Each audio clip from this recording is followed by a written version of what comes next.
Hey everybody, welcome to Dad's Free Time Game Reviews, where I review the games that I play when no one needs me. Today's game is Scalar for PlayStation 2, Xbox, and PC.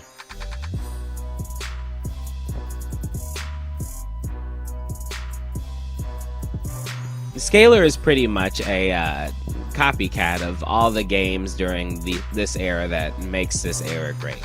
I mean, they all had a bunch of platformers with kind of cartoony figures that had objectives that you needed to do that were also combined with a collectathon. Another example is Jak and Daxter, or Ratchet and Clank, or Psychonauts, maybe, if you want to go there. But yeah, it's one of those games, and I like those games, so I went ahead and bought it. But is it really a good enough facsimile of the games? Let's find out.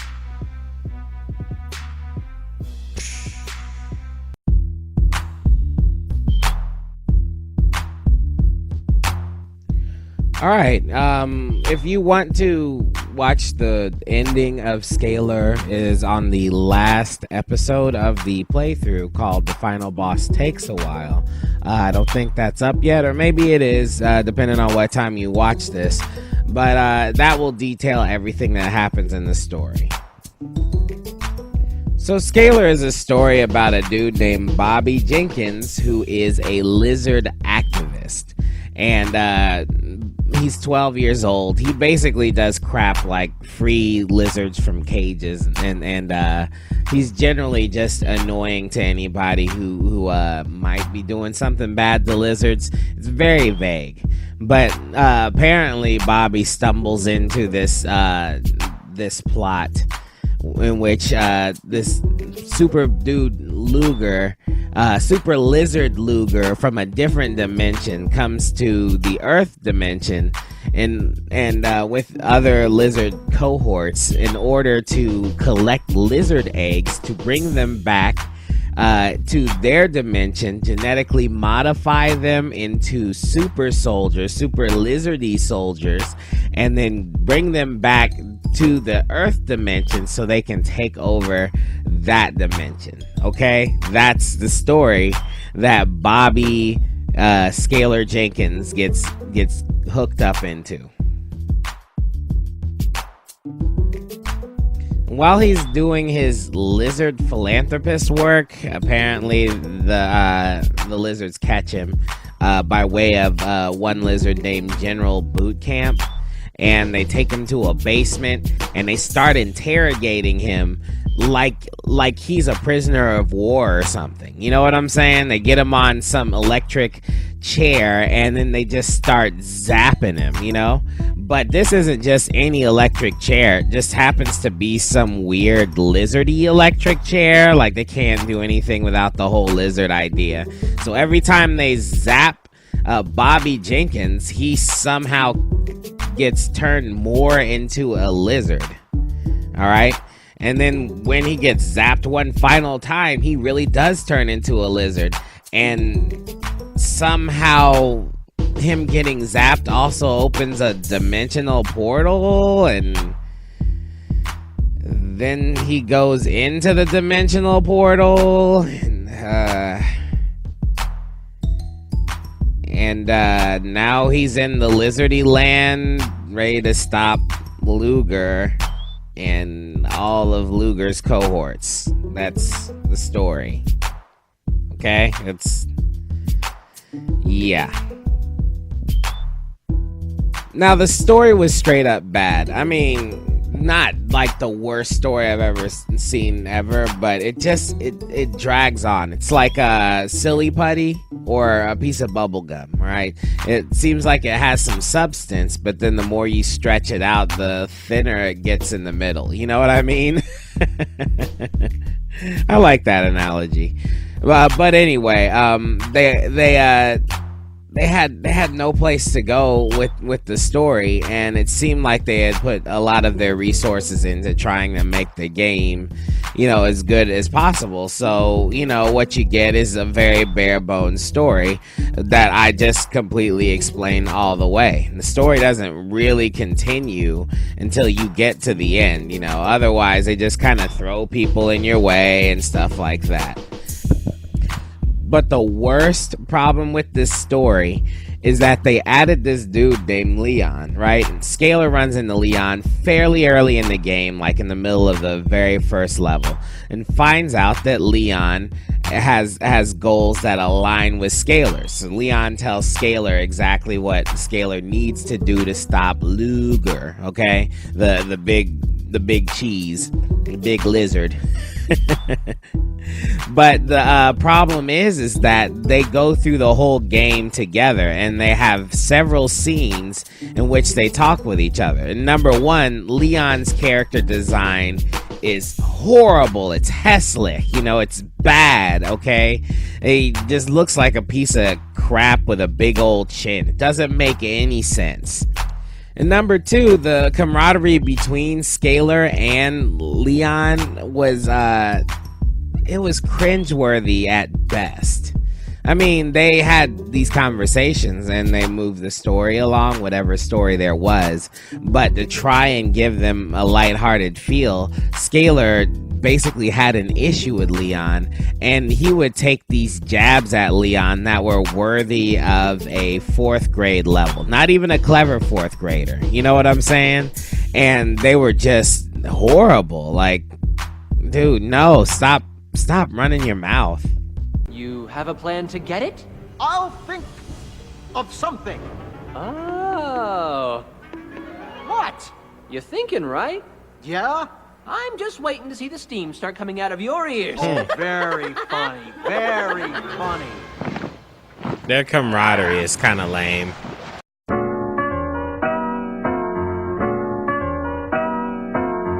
All right, now that that's done, because I didn't play Scalar for the story. The moment I saw the story, I knew it wasn't gonna be that good. I would like to mention that the art world, the art style of this world is pretty awesome. I mean, it's robust, okay? Everything looks pretty full and live in this world, and it's very interesting to me because Scalar has two colors that complement each other, blue and orange, as his whole makeup. So everything around the world has to kind of not be blue or orange. So they had to, you know, mix and match with the different colors without actually using colors that were strong enough to phase out Scalar here. And I thought they did a really good job. All right, let's talk about the game mechanics. Scalar has a double jump. He also has a claw that he uses for an offensive move. No other moves, just him swinging the claw around. And he also uses his tongue for a lot of things. The tongue kind of takes care of small animals if you need them out of the way. It also blows up little plants so that you can collect clockies and the health ups. You know, but the health ups you can actually use the tongue to pull in. And the tongue also dazes bigger enemies. So if you hit somebody with the tongue, they kind of get dizzy and stand there for a second, which will allow you to hit them with the claw. Since the claw is not, I mean, there's a claw combo, you know, but it's not, you don't get a lot of smacks with it. You know what I mean? You don't knock people clear across the room with your claw combo. So you have to use the tongue to offset them being dazed and then clawing them up and then dazing them. It's not a bad mechanic. Scalar also has this electric move that he uses to shock opponents. He can also use his electric move to open up special treasure chests that have crystal gems in them, which I will talk about later. They are very important to the game. And the way you charge this up is that you grind on a pipe. It's very weird. So you grind on a pipe, and the friction from the pipe gives you the electricity, and you harvest the electricity as the lizard, and that's how you get your electricity for your electric bomb. But I used it more to open treasure chests than anything else. You could use it for fighting, but the treasure chests, they appear out of nowhere, and after you climb and run through a whole bunch of things just to get to a place where you can collect a crystal gem and you find it hidden behind a treasure chest, it would be excruciating for you not to have the electric charge skill so that you could open that stupid chest. I mean, that's paramount above just smacking a bunch of people around, huh? There is also a chameleon skill in which you blend in with the background and enemies can't see you. It's all timed, you know, so you have to handle things as fast as possible before you reappear, as they would say. It also doubled as a fighting mechanic because the biggest bad guys are the ones that shot things you could kind of disappear on, and they wouldn't know you were there, and it would give you an opportunity to creep up on them and smack them, which, you know, they didn't say you could use, but they programmed it into the game, so that was cool. Certain enemies Scalar would beat up, and then he would get the skills of that enemy. For instance, there's an enemy that can roll exploding bombs. There's one that can turn into a ball. There's one that swims like a penguin. There's one that flies like a dragon. There's one that shoots things out of its mouth. I mean, those are all interesting transformations, you know, kind of like Mega Man, but without the boss fight. I assumed when I got the first transformation that I'd be able to keep these transformations forever and use them as I saw fit. However, the stages were very specific to one transformation per stage. So you would get a rolling ball transformation, and then most of the puzzles would be fixed on that rolling ball transformation. You go to the next stage, you can't do the transformation anymore, which made it a little weird because I thought at the end of the game you would have to use all the transformations to beat the main bad guy, which is the normal way they do things. But, you know, once I knew that they won't combine the transformations at all, then I knew the end bad guy wouldn't be about transformations at all anyway. The game doesn't seem to be centered around it. Now, if the transformations didn't mix the gameplay up enough, there were also a couple of sections that had mini games to mix it up even more. One was an Onrail Shooter in which you ride Leon's pterodactyl stingray thing and shoot stuff. And another was where you turned into the owl roly ball and you roll through a stage and try to beat time trials and blow things up until you get a crystal gem or enough to move forward. I really hated both of these mini games because they had some really bad control issues. The design wasn't too bad and the idea wasn't too bad. The execution was garbage though. On the Onrail Shooter, the reticle was way too sensitive. And, I mean, it was sensitive to the point where it would take a lot of practice for you to be able to control it, but it would dart all over the screen if you pushed your joystick one way or the other. And also, they had this weird mechanic in which you hold the button in for 10 shots or you push the button once for 1 shot. You would think that being able to shoot 10 consecutive shots is a bonus, but when you try to play it, it's difficult because the shots stop, and then you have to lift your thumb up and hold down on the button again. It gives you a weird timing issue based on how you're playing the game and how you're trying to control the reticle. That didn't work so well. So I had to dig a turbo controller out of the crates of the basement just so that I could get past the stupid stages. And to be fair, the first one wasn't so bad, but when you had the boss, it was absolutely excruciating. The second mini game is a time trial with the ball transformation, which has nothing to do with the game whatsoever. I mean, at least other games try to weave it into a story. Like, Scalar will talk to somebody for a second, and the guy will be like, if you want to get this from me, you have to beat me in the time trials. But no, you just show up, and then they're just like, you have to do this now. And as far as game extenders go, this one started out pretty easy. You just would roll the ball through at the time allotted, and you would be fine.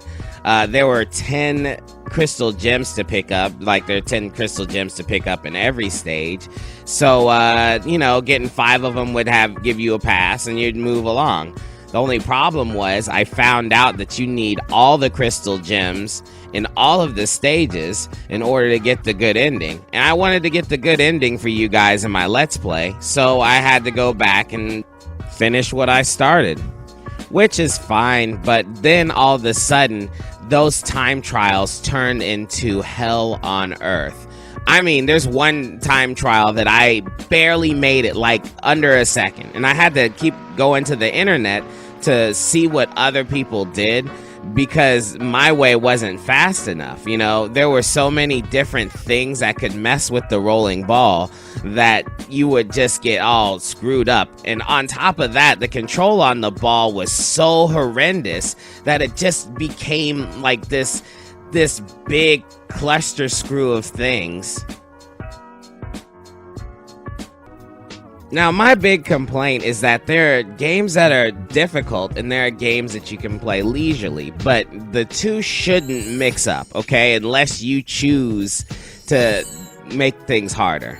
All right, you can't just have me running across the stage, killing people and doing things for crystal gems and then switch it up on me and make it so that I have to get up off of my seat and put my face 1 foot away from the TV and concentrate as much as I possibly can. It's ridiculous. Okay, and I'm talking about I had to hit levels of focus in which I would get really mad if somebody broke my focus, which happens a lot in my house, right? My wife just walks up on me, asks me questions, and dumps babies in my lap, and usually I'm okay with it. But when I'm trying to focus on this stupid game, all of a sudden it becomes like I look at him with the death stare, the side eye, you know what I mean? Because I really need to focus on this to get it done. It's ridiculous, man. I don't know why they did it like that, and who play tested it and said it was okay. Okay, so the rest of the game was pretty much a collectathon. All right, you would have your lizard seeds or lizard eggs. I think they're lizard eggs. You'd have your lizard eggs that you need to pick up. And you want to also pick up the crystal gems, like I mentioned before, so that you can get the good ending. There are also little floating spears called clockies that you use as currency in the game. And you pick them up, and then you go to Leon and his pterodactyl stingray thing, and you upgrade all of your stuff so that you can be a more powerful scaler.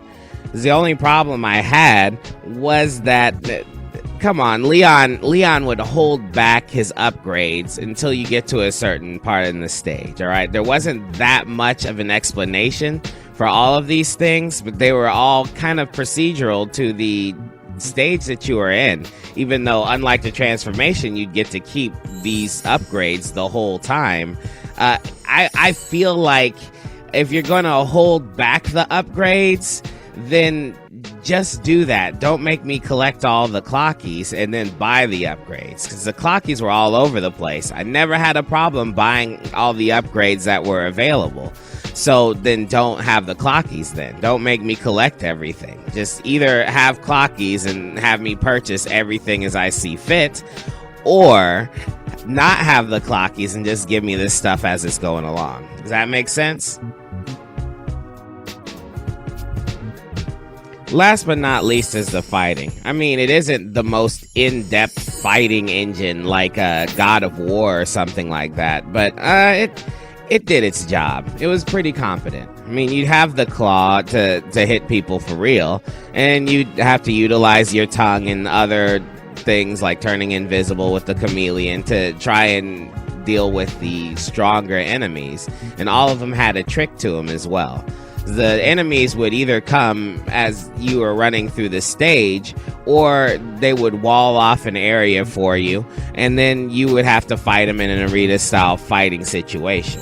Both of which were actually excellent. Like, I had absolutely no complaints with the fighting system at all. Well, I did have a little bit of complaints because sometimes the camera would make the bad guys disappear, and then you would have to work intrinsically on timing. But other than that, everything was okay.